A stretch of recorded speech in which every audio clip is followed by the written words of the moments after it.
नमस्कार। आपका अखबार के रविवारी अंक में आपका स्वागत है। मैं हूं प्रदीप सिंह। अवैध घुसपैठ, वैसे तो घुसपैठ के साथ अवैध शब्द लगाने का कोई अर्थ नहीं है। घुसपैठ मतलब ज़बरदस्ती जो घुस आया। अवैध घुसपैठ का मुद्दा पिछले कई दशकों से देश में उठ रहा है और देश में ऐसे लोगों की कमी नहीं है, बल्कि मैं कहूँगा कि शायद बहुमत ही होगा जो ये मानते हैं कि ये बीजेपी का पॉलिटिकल मुद्दा है। बीजेपी हिंदू मुसलमान करना चाहती है, इसलिए बीजेपी ये मुद्दा उठाती है ताकि मुसलमानों को टारगेट कर सके। ऐसा मानने वाले मुसलमान हैं, इसमें तो कोई शक ही नहीं है, लेकिन ऐसा मानने वालों में हिंदुओं की बहुत बड़ी संख्या है। अब ऐसे लोगों को क्या कहें ये तो आप तय कीजिएगा, लेकिन मैं आज आपको 3 किस्से सुनाता हूँ। 2 भारत के हैं और एक दूसरे देश का है। इन किस्सों से आपको समझ में आएगा कि ये घुसपैठ जो है और ये घुसपैठिया जो हैं दीमक की तरह भारत के शरीर में अपना घर बना चुके हैं और अंदर से शरीर को खोखला कर चुके हैं या लगभग करने वाले हैं। लेकिन हमें अभी जो है ये समझ में नहीं आ रहा है कि इसकी गंभीरता क्या है, इसके खतरे क्या हैं, इसका नतीजा क्या होगा और ये कितनी बड़ी साजिश है। आपको पहले एक छोटा किस्सा सुनाता हूँ, फिर उससे बड़ा, फिर एक विदेशी किस्सा। छोटा किस्सा है एक इकलाज मोल्ला का। ये बांग्लादेशी है और 20 साल पहले भारत आया। इसने अपना नाम बदलकर पिकलू डे रख लिया।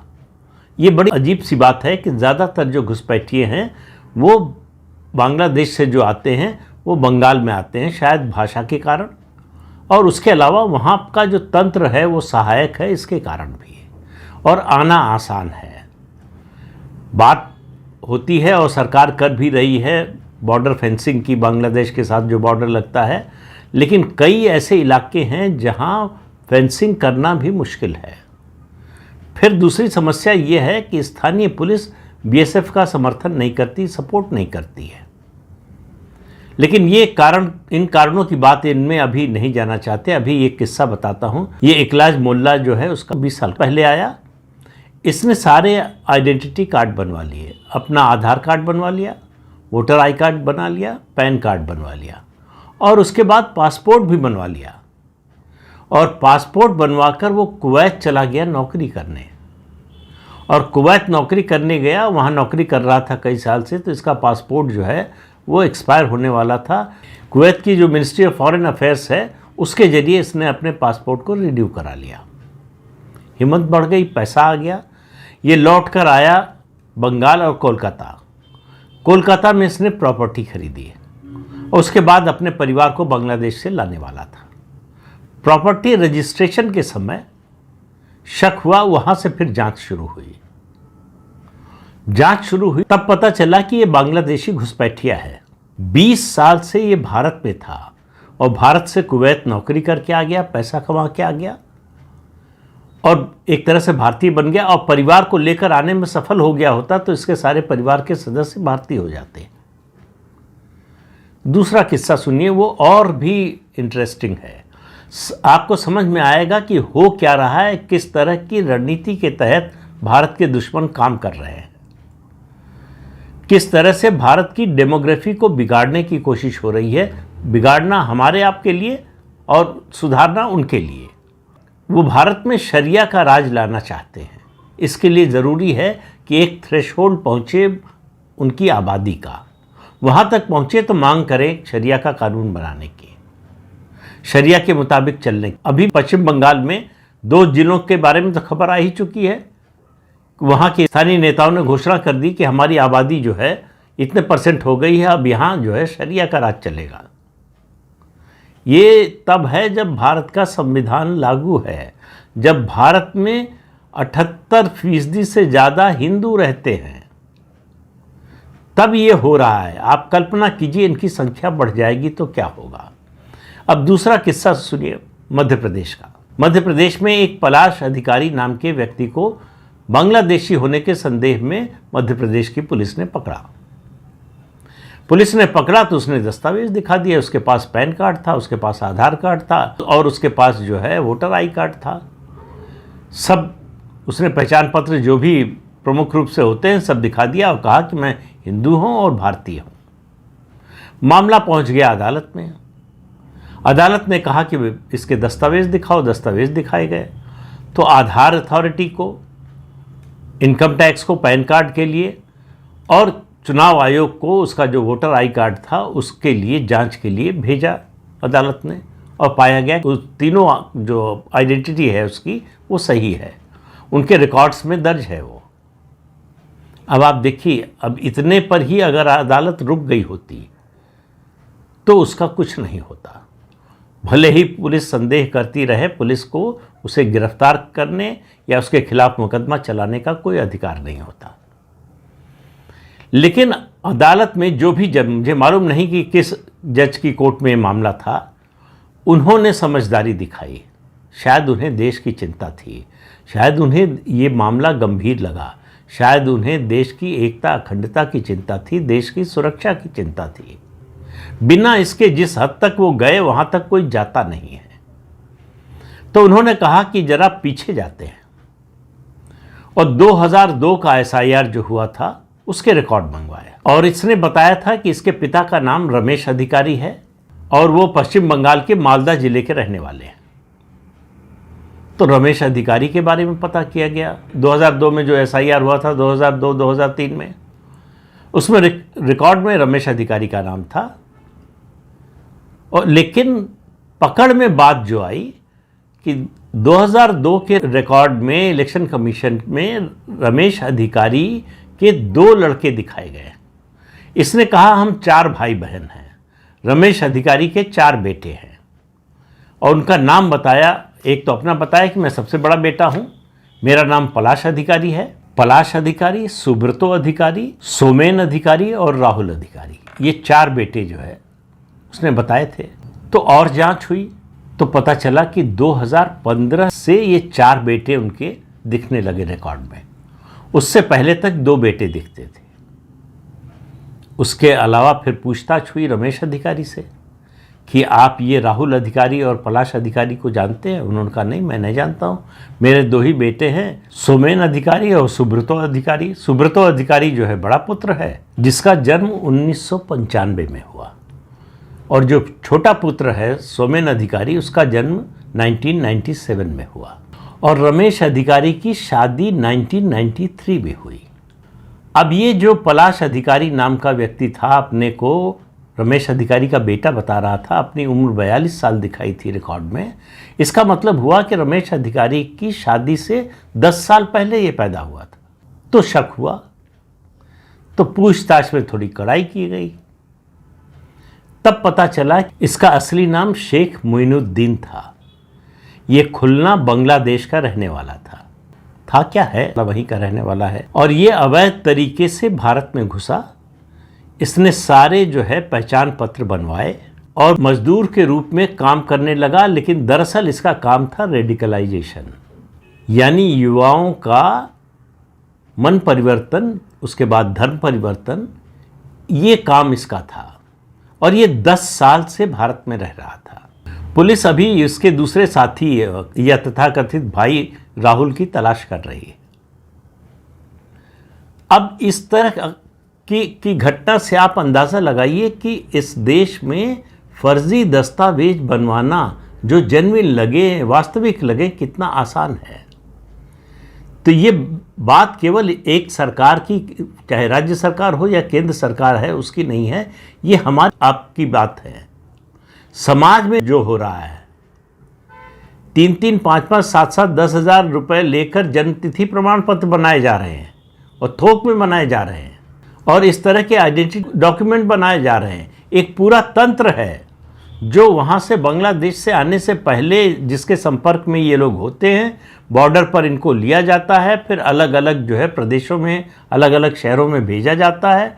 शुरू में कुछ दिन के लिए इनके खाने पीने का खर्च का पैसा दिया जाता है और इनके दस्तावेज बनवाए जाते हैं फर्जी, और उसके बाद ये अपने काम में लग जाते हैं। और काम क्या है? हिंदू लड़कियों से शादी करना, और अगर जनजातीय क्षेत्र में है तो जनजातीय लड़कियों से शादी करना और उनकी ज़मीन पर कब्जा करना, फिर आबादी बढ़ाना। ये इनका मूल रूप से ये काम है जो समाज में रहकर, समाज का हिस्सा बनकर, जैसे दीमक जो है आपकी लकड़ी के अंदर रहकर धीरे धीरे खाता है, वैसे ही ये इस देश को धीरे धीरे ख़त्म करने की, खोखला करने की कोशिश कर रहे हैं। और अगर आपको लग रहा हो कि ये सब भारत में प्रचार हो रहा है या दुष्प्रचार आप कह सकते हैं, तो आपको डेनमार्क का एक किस्सा सुनाता हूँ, जो वहाँ की एक नेता ने, शायद वो पूर्व मंत्री भी हैं, उन्होंने सुनाया। 1992 में डेनमार्क ने 321 फिलिस्तीनियों को शरण दे दी।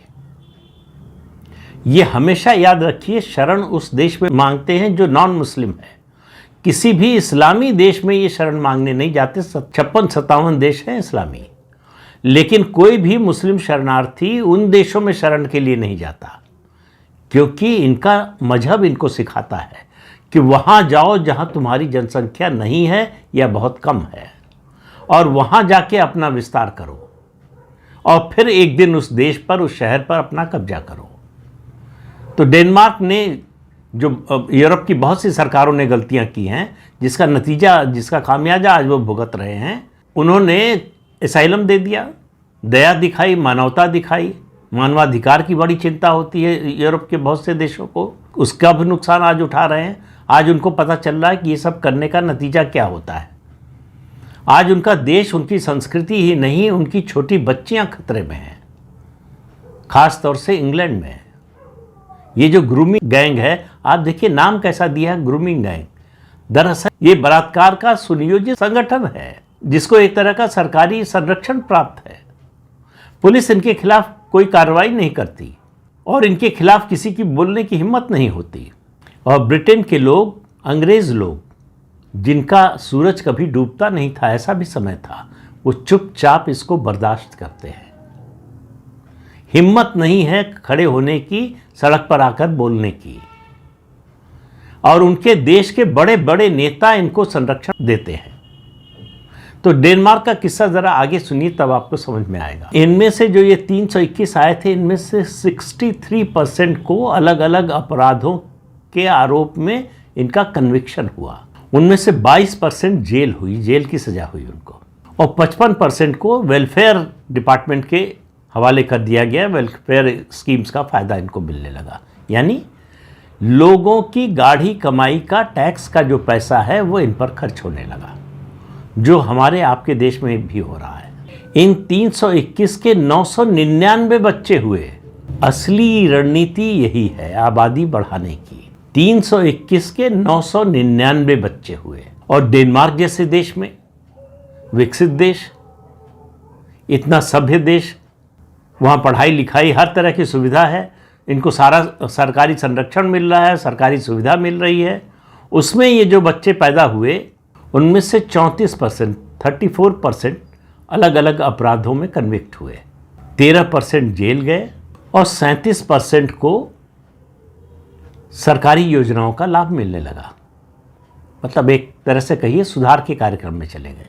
1992 से 2025 तक का आंकड़ा है जो इस अध्ययन में निकल कर आया। इन सालों में इन लोगों पर 246 से लेकर 319 मिलियन डॉलर खर्च हुए।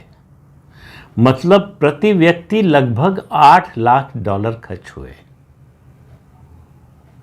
अब ये इन लोगों ने कमाया नहीं उसमें से कुछ, इनको कहीं और बाहर से विदेशी सहायता नहीं मिली। उसी देश ने, डेनमार्क ने, जिसने शरण दी, उसी ने अपने आम लोगों का, जनता का टैक्स का पैसा इन पर खर्च किया। अब डेनमार्क के लोग कह रहे हैं कि हमारा इनका तो कोई मेल ही नहीं है, इनको हम कैसे अपने यहाँ रख सकते हैं, और उनमें इस तरह की आपराधिक प्रवृत्ति होना, ये तो हमारे देश के लिए खतरा है। तो डेनमार्क के लोगों को जागने में कितना समय लगा, आप अंदाज़ा लगा लीजिए। भारत में वो जागृति अभी तक नहीं आ रही है। घुसपैठ को जितना हल्के तौर पर लिया जा रहा है, और इस घुसपैठ विरोधी अभियान को भोथरा करने का सबसे बड़ा हथियार है कि कह दो कि ये बीजेपी का जो है एजेंडा है। बीजेपी मुसलमानों को टारगेट करना चाहती है, मुसलमानों के खिलाफ है, मुसलमानों से नफरत करती है, इसलिए बीजेपी ये मुद्दा उठा रही है, ये मुद्दा चला रही है। इसका दंश असम झेल रहा है, जहां सुप्रीम कोर्ट की निगरानी में एनआरसी चल रही है, जिसकी बात अगर आप पूरे देश के स्तर पर कर दें तो पूरा विपक्ष सर के बल खड़ा हो जाता है कि होने नहीं देंगे, सड़क पर आ जाएंगे। केवल सीए का कानून आया था तो सड़क पर आ गए थे, दंगा और जो है अराजकता फैलाने लगे थे। तो इनका जो अपना इकोसिस्टम है, जो तंत्र है, वो बहुत मजबूत है। इनके बीच में एकता बहुत है और एकता में सही में बड़ी शक्ति होती है। और हम विभाजित हैं, उसका वो फायदा उठाते हैं। पार्टियों में विभाजित है, प्रदेशों में विभाजित है, भाषाओं में विभाजित है, जातियों में विभाजित हैं। और एक फ्रॉड जो लंबे समय से मुसलमानों और मुगलों के शासन के समय से चल रहा है और आज़ादी के बाद भी चल रहा है, गंगा जमुनी तहजीब, यानी हिंदू मुसलमान साथ साथ रहें, जो कभी नहीं हो सकता। और ये मैं नहीं कह रहा हूँ, ये मुसलमानों के बड़े बड़े नेता कहते हैं कि हमारी संस्कृति अलग है, हमारे नायक अलग हैं, हमारे जो नायक हैं इनके खलनायक हैं, इनके जो खलनायक हैं वो हमारे नायक हैं, तो हम हिंदुओं के साथ नहीं रह सकते। लेकिन घुसपैठ का मामला हो तो ये साथ रहने को तैयार है। क्यों? क्योंकि इनको समय का इंतज़ार करना है कि हमारी आबादी इतनी बढ़े तब हम मांग कर सकें। और इनकी मांग एक ही होती, इनका लक्ष्य एक ही है, निज़ाम मुस्तफ़ा, कैलिफेट, खलीफा का राज हो पूरी दुनिया में। और मैं कई बार कह चुका हूं, फिर कह रहा हूं, भारत उनके लिए एक अनफिनिश्ड एजेंडा है, जहां वो सफल नहीं हो पाए। दुनिया के बहुत से देशों में सफल हो गए, लेकिन भारत में सफल नहीं हो पाए। और भारत में ये जिस दिन सफल होंगे, आप मान कर चलिए, वो दिन देखने के लिए मुझे पूरा विश्वास है कि मैं तो नहीं रहूँगा, लेकिन आगे वाली पीढ़ी तो रहेगी। मानकर चलिए कि ये जिस दिन सफल होंगे, उनकी सफलता में सबसे बड़ा योगदान हिंदुओं का होगा, जिनको लगता है कि हिंदू विरोध करना मुसलमान से प्रेम करना है, और जिनको लगता है कि अगर मुसलमान की रक्षा करनी है, मुसलमानों का साथ देना है, तो हिंदू का विरोध करना पड़ेगा। ये है मानसिकता ऐसे लोगों की, और इसमें सबसे आगे हैं कम्युनिस्ट। और अब तो कांग्रेस पार्टी ऐसी हो गई है कि वो मुस्लिम लीग से आगे चली गई है। अभी हमने 7 तारीख को 150वीं वर्षगांठ मनाई वंदे मातरम, जो राष्ट्रगीत है हमारा, उसको खंडित किया गया जिन्ना की मांग पर। नेहरू को ये गलतफहमी हो गई, जो आज के तमाम सेकुलर हिंदुओं को है, कि अगर इन 2 स्टेंजा को निकाल देंगे जिसमें माँ दुर्गा की स्तुति की गई है, तो मुसलमान खुश हो जाएंगे, जिन्ना खुश हो जाएंगे, और जिन्ना और मुसलमान पाकिस्तान की मांग छोड़ देंगे। अब इससे ज़्यादा नासमझी भरा कदम क्या हो सकता है? इतिहास उसका गवाह है। वही कारण, आपने एक मांग मानी, उसके बाद उन्होंने दरवाज़ा खोल लिया और भारत का बंटवारा करके ही माने। लेकिन अभी ये कॉमा था, फुल स्टॉप नहीं हुआ है। वो अब भारत का और बंटवारा चाहते हैं, और उसके लिए उनको लग रहा है कि डेमोग्राफी में चेंज होना बहुत ज़रूरी है। बेसिक बात है उनके लिए डेमोग्राफी। और वो किसी तरह से, उनको नहीं चाहिए हाईवे, नहीं चाहिए एक्सप्रेसवे, नहीं चाहिए एयरपोर्ट, नहीं चाहिए पोर्ट, उनको नहीं चाहिए अच्छे शिक्षण संस्थान, अच्छे अस्पताल, उनको चाहिए सरकारी सहायता और आबादी बढ़ाने की छूट।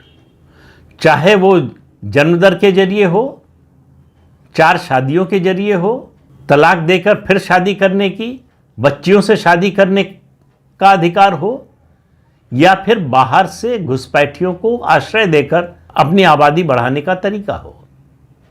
वो हर ऐसे हथकंडे, हर ऐसे अपराध, हर ऐसे गैर कानूनी काम को करने के लिए तैयार हैं जिससे उनकी संख्या बढ़े। और संख्या बढ़ने के साथ साथ इस देश की संपत्ति पर कब्जा हो। वक्फ एक्ट जो है उसी का परिणाम है कि मुसलमानों को इस देश की संपत्ति पर कब्जा करने का कानूनी अधिकार मिल जाए। इसी वजह से उसमें संशोधन हो रहा है, तो इतनी तकलीफ हो रही है। मुसलमानों को जितनी हो रही है उससे ज़्यादा ये जो लेफ्ट इकोसिस्टम है उसको हो रही है। तो इसके पीछे की नीयत समझिए। जो लोग इसका विरोध कर रहे हैं, इस तरह के कानूनों का विरोध कर रहे हैं, चाहे वो संभावित एनआरसी हो, सीएए हो, वक्फ एक्ट हो, प्लेसेस ऑफ वर्शिप एक्ट का जो समर्थन कर रहे हैं, ये सब असल में मदद कर रहे हैं भारत के विभाजन की, अगले विभाजन की। और अगला विभाजन इनकी नज़र में एक नहीं होना चाहिए, कई होने चाहिए। और इनके लक्ष्य को पूरा करने में जानकर या अनजाने में सबसे ज़्यादा मदद हिंदू कर रहे हैं। मैं बार बार कह रहा हूँ, मैं इसके लिए मुसलमानों को कम दोषी ठहराता हूँ, हिंदुओं को ज़्यादा दोषी मानता हूँ। जिस दिन वो इस मामले में सहयोग करना बंद कर दें, जिस दिन उनकी आंखें खुल जाएं कि अपने ही देश के विरोध में काम कर रहे हैं और ये काम नहीं होने देंगे, उस दिन देखिए आप पूरी तस्वीर बदल जाएगी। लेकिन सवाल यह है कि क्या ऐसा होगा? कम से कम अभी तो दिखाई नहीं देता। जिस देश की सबसे बड़ी विपक्षी पार्टी इस अभियान में पूरी ताकत से जुट गई हो, तो आप क्या उम्मीद कर सकते हैं? लेकिन कोशिश करना नहीं छोड़ना चाहिए, चाहे जितनी नाउम्मीदी हो, चाहे जितनी निराशा हो। कोशिश करते रहना, कोशिश करने वाले ही सफल होते हैं। तो अपना प्रयास नहीं छोड़ना चाहिए। तो इस अंक में इतना ही। अगले अंक में फिर मिलेंगे किसी नए मुद्दे के साथ। तब तक के लिए अनुमति दीजिए। आपसे अनुरोध है कि चैनल देखिए, शेयर कीजिए, लाइक कीजिए और सब्सक्राइब जरूर कीजिए। नमस्कार।